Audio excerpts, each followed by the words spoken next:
reaching my decision, I've considered only the evidence presented in this courtroom, as well as the relevant statutory and case law. The evidence includes the sworn testimony of the 24 witnesses, the 110 exhibits, as well as the reasonable inferences that I've drawn from all of it. Just like a jury, I have to decide this case only on the evidence and the law. Emotion or sympathy can play no part in my choices or the decision that I make. This is a court of law, not a court of public opinion. I start with the basic constitutional principles applicable to all criminal cases, and they are the presumption of innocence, the burden of proof, and the concept of reasonable doubt. A person charged with a crime is presumed to be innocent until proven guilty beyond a reasonable doubt. That is a presumption that belongs to everyone, including Erika Murray. The presumption of innocence means that Ms. Murray has no burden to prove her innocence. It is the Commonwealth that bears the sole burden of proving each element of every crime charged against her beyond a reasonable doubt. Our Supreme Judicial Court has said that proof beyond a reasonable doubt does not mean proof beyond all possible doubt, for everything in the lives of human beings is open to some possible or imaginary doubt. A charge is proved beyond a reasonable doubt if, after having compared and considered all of the evidence, I have in my mind an abiding conviction to a moral certainty that the charge is true, based solely on the evidence that has been put before me in this case. When we refer to moral certainty, we mean the highest degree of certainty possible in matters relating to human affairs. It's not enough for the Commonwealth to establish a probability, even a strong probability, that Ms. Murray is more likely to be guilty than not guilty. Instead, the evidence must convince me of her guilt to a reasonable and moral certainty. In this case, Ms. Murray is charged with 1 count of murder, 2 counts of assault and battery on a child with substantial bodily injury, 2 counts of reckless endangerment of a child, and 2 counts of cruelty to animals. In order to prove the defendant guilty of cruelty to animals, the Commonwealth must prove beyond a reasonable doubt that Ms. Murray had the charge or custody of an animal, either as an owner or otherwise, and unnecessarily failed to provide it with proper food, drink, shelter, and a sanitary environment. The Commonwealth does not have to prove that the defendant knew she was violating the statute or that she specifically intended the harm that it forbids. But the Commonwealth must prove beyond a reasonable doubt that the defendant intentionally and knowingly did acts that were plainly of a nature that would violate the statute. After considering all the evidence, I find the Commonwealth has proved beyond a reasonable doubt that Ms. Murray had the charge or custody of both the dog and the cat, and due to the deplorable conditions that existed in the house, the specifics of which I will discuss in a minute or two, Ms. Murray unnecessarily failed to provide each of them with proper shelter and a sanitary environment, and therefore I do find her guilty of both counts of cruelty to animals. She's also charged with 2 counts of reckless endangerment of a child under Chapter 265, Section 13L. The relevant portions of the statute read as follows. Whoever wantonly or recklessly engages in conduct that creates a substantial risk of serious bodily injury, or wantonly or recklessly fails to take reasonable steps to alleviate such risk where there is a duty to act, shall be punished. In its Bill of Particulars, the Commonwealth alleges that between January 2007 and August 28, 2014, Erika Murray, having custody of Kayla and Nicholas Rivera, wantonly or recklessly engaged in conduct that created a substantial risk of serious bodily injury to Kayla and to Nicholas by living with them at 23 St. Paul Street in deplorable and uninhabitable conditions. To prove Ms. Murray guilty, the Commonwealth must prove each of the following elements beyond a reasonable doubt. First, that both Kayla and Nicholas were children. Second, that Ms. Murray acted wantonly or recklessly. Third, that Ms. Murray's conduct created a substantial risk of serious bodily injury to Kayla and to Nicholas. And fourth, that she had the custody of Kayla and Nicholas. With regard to the first and the fourth elements, the Commonwealth has proved beyond a reasonable doubt that Kayla and Nicholas were children at the time alleged, in that they were both under the age of 18. The Commonwealth has also proved beyond a reasonable doubt that Ms. Murray lived at 23 St. Paul Street with Kayla and Nicholas, that she was the parent of them both, and as a parent, she had a legal duty to take reasonable steps to prevent harm to both of them. As to the second element, the Commonwealth must prove beyond a reasonable doubt that Ms. Murray acted wantonly or recklessly, as specifically defined in this statute. For this charge, wanton and reckless conduct occurs when a person is aware of and consciously disregards a substantial and unjustifiable risk that her acts or omissions where there's a duty to act would result in serious bodily injury to a child. The risk must be of such nature and degree that disregard of the risk constitutes a gross deviation from the standard of conduct that a reasonable person would observe in the situation. A substantial risk means a real or strong possibility, and its disregard must amount to substantially more than negligence, that is, simply acting in a manner a reasonably careful person would not.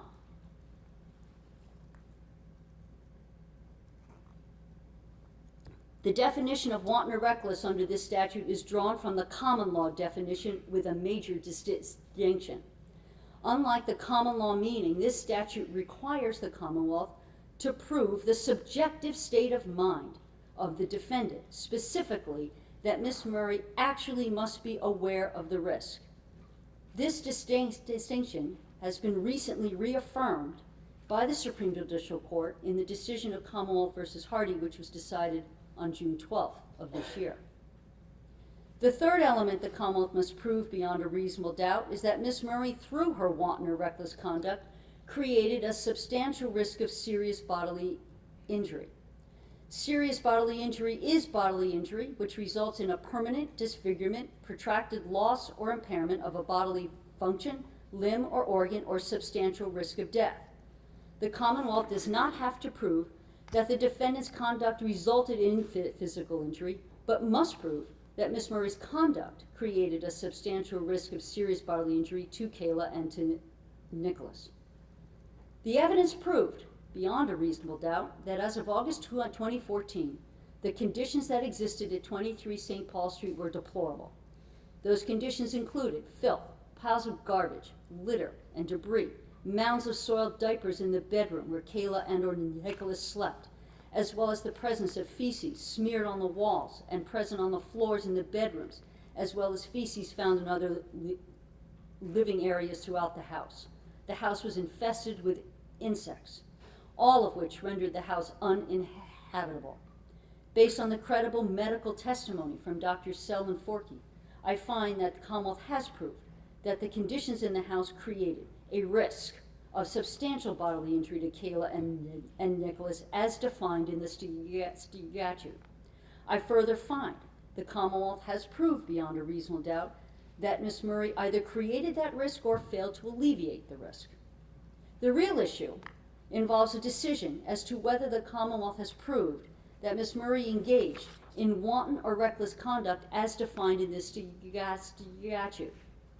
I have considered the evidence of mental impairment that was presented in order to determine if Ms. Murray was aware of and consciously disregarded the substantial and unjustifiable risk of serious bodily injury to Kayla and to Nicholas from her acts or omissions.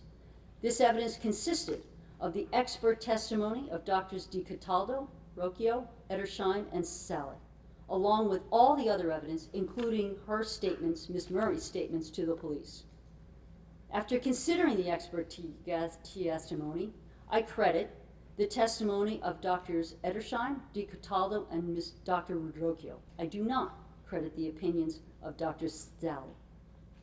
From that credible expert testimony, as well as my observations of Ms. Murray's affect, demeanor, and from her responses to questions by the police in her interviews, along with all the other evidence and the reasonable inferences I have drawn from that evidence, I find that during the time period alleged in the indictment, Ms. Murray suffered from a combination of pre-existing and superimposed deficits that produced a mental state that severely compromised her thinking, her decision-making, and her ability to process information.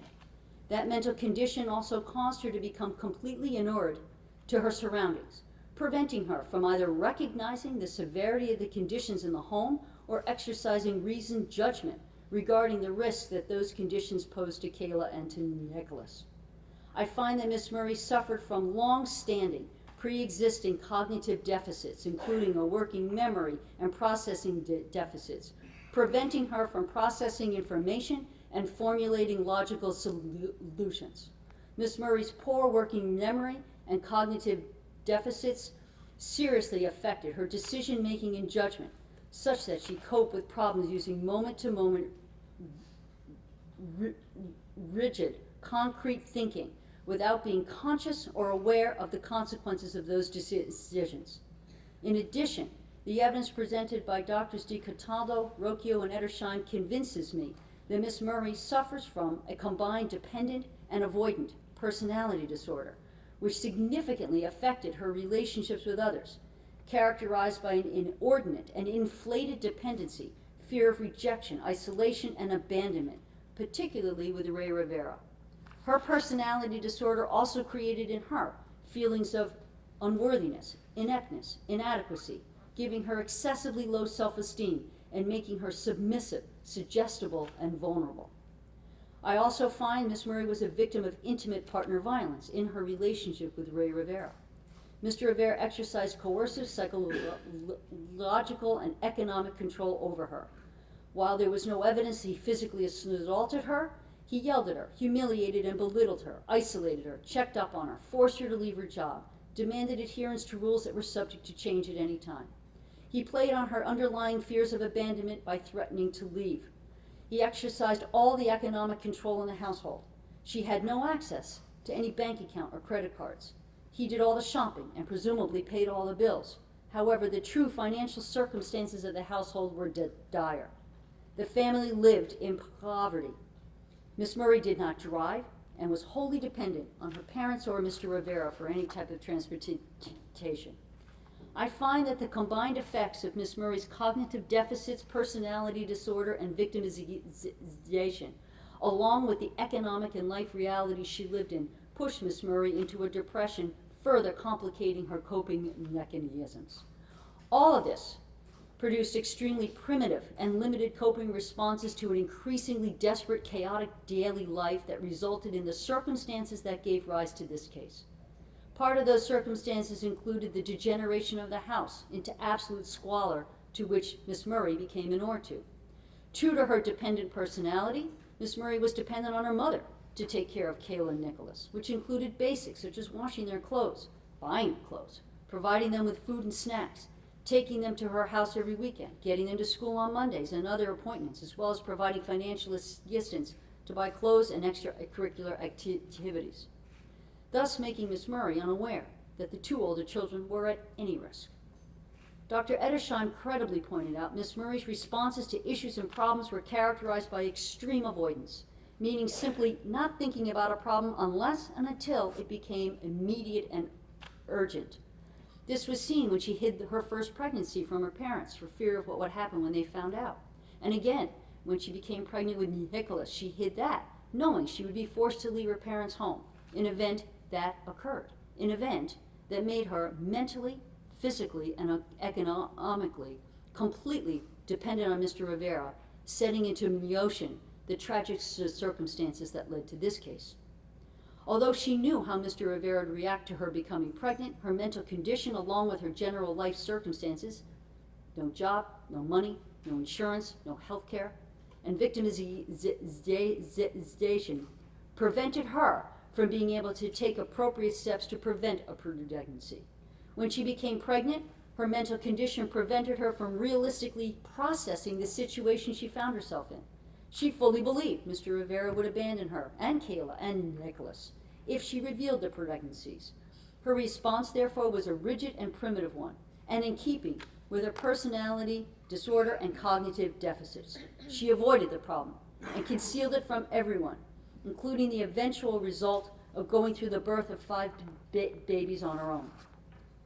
She was compelled to continue to avoid and conceal those pregnancies by hiding the bodies of the 3 babies that were either stillborn or did not survive. As for Mackenzie and Madison, she simply followed the same primitive plan. She hid them, struggling to cope with caring for them without assistance until they could not be hidden any longer. Once discovered, she simply created a babysitting scenario in an effort to explain their presence to Kayla and Nicholas and eventually to Mr. Rivera.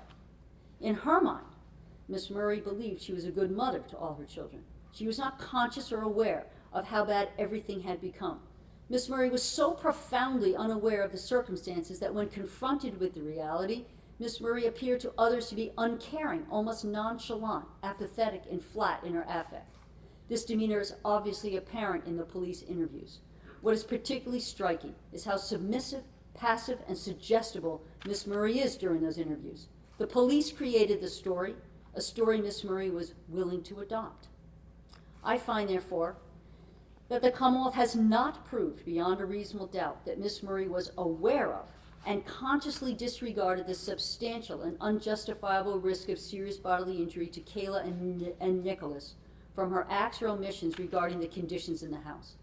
I find the Commonwealth has not met its burden of proving beyond a reasonable doubt Miss Murray engaged in wanton or reckless conduct as defined in the statute, and therefore I find Miss Murray not guilty of reckless endangerment of either Kayla or Nicholas. She's also charged with assault and battery on a child with substantial bodily injury under Massachusetts General Law, Chapter 265, Section 13J, subsection B, paragraph 4. The 2 named victims in these counts are Mackenzie and Madison.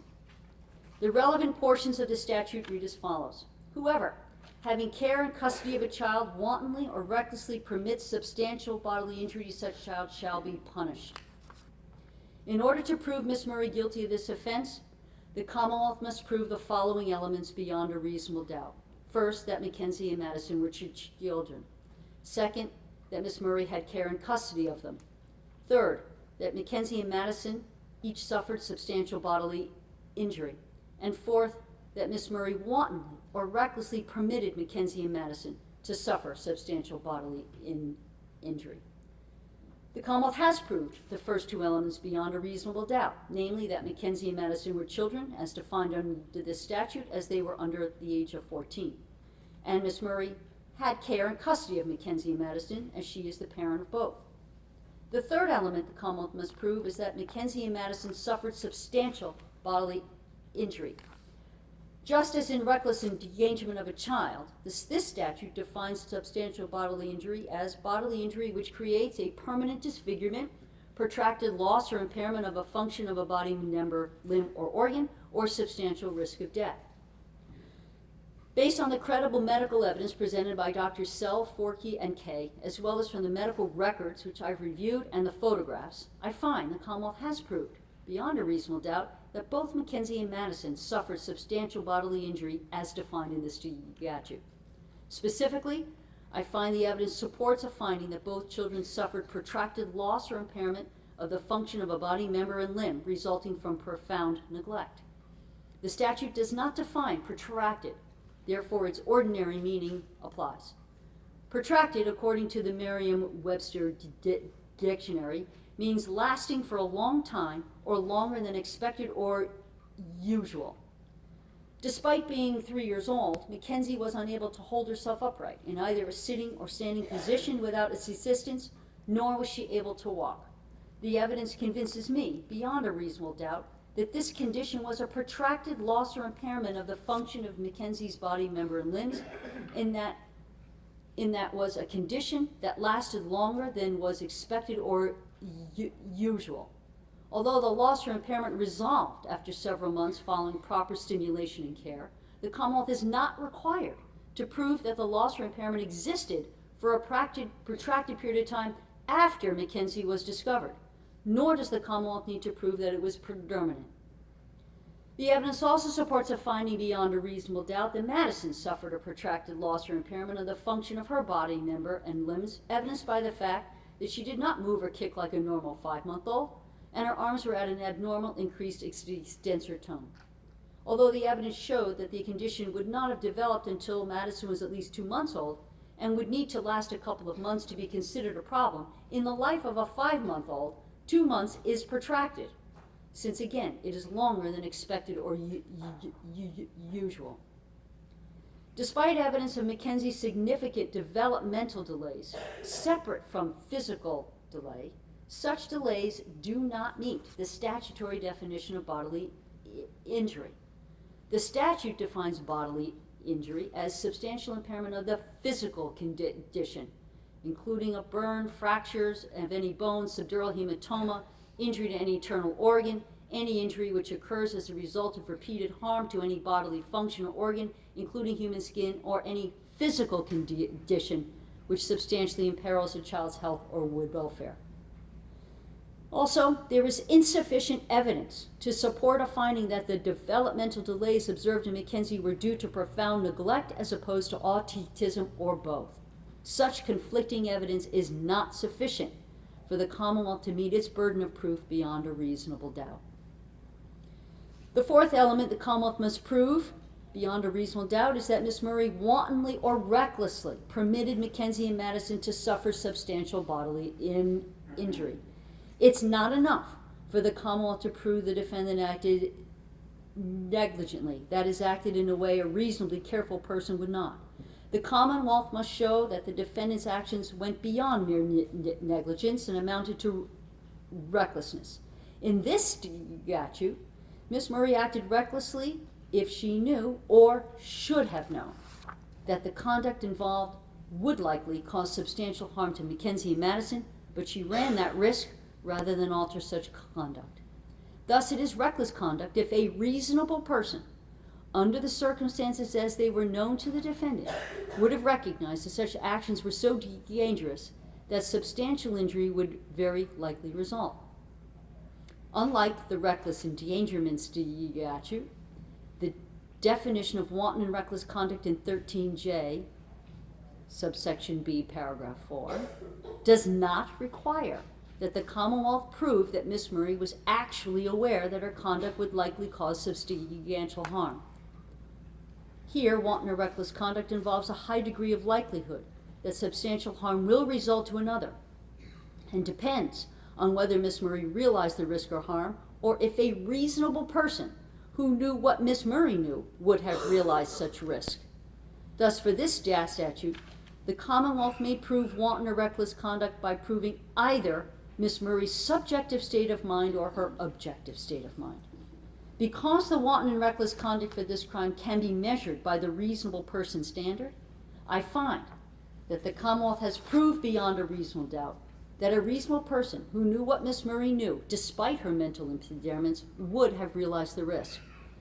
I therefore find that the Commonwealth has proved beyond a reasonable doubt that Miss Murray wantonly or recklessly permitted Mackenzie and Madison to suffer substantial bodily injury, and I find her guilty of both counts of assault and battery on a child with substantial bodily injury.